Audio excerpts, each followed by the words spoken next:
Gérard Labrunie, dit Gérard de Nerval, né le 22 mai 1808 à Paris et mort le 26 janvier 1855 à Paris, est un écrivain et poète français. C'est une figure majeure du romantisme.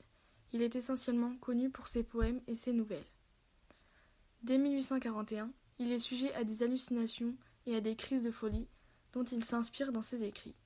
Il écrit donc Voyage en Orient en 1851, puis Les Filles du Feu en 1854.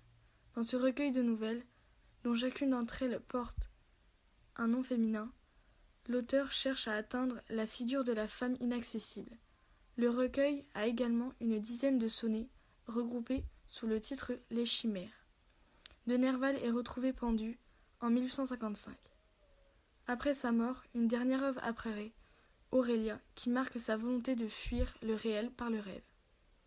Alfred de Vigny, né le 27 mars 1797 à Loches et mort le 17 septembre 1863 à Paris, est un écrivain, romancier, dramaturge et poète français.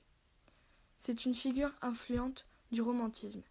Parallèlement à une carrière de militaire, il écrit et publie ses premiers poèmes en 1822.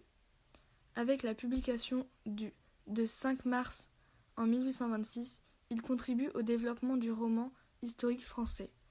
Ses traductions versifiées de Shakespeare s'inscrivent dans le drame romantique, de même que sa pièce Chatterton en 1835. Son œuvre se caractérise par un pessimisme fondamental et une vision désenchantée de la société. Il développe à plusieurs reprises le thème du paria, incarné par le poète, le prophète, le noble, Satan ou bien le soldat. Sa poésie est empreinte d'un stoïcisme hautain qui s'exprime en vers denses et dépouillés, souvent riches en symboles, annonçant la modernité poétique de Baudelaire, Verlaine et Mallarmé. L'auteur vit ensuite une période assez solitaire pendant laquelle il compose entre autres les poèmes qui seront plus tard repris dans le recueil Les Destinées en 1864. Il meurt en 1863 suite à un cancer.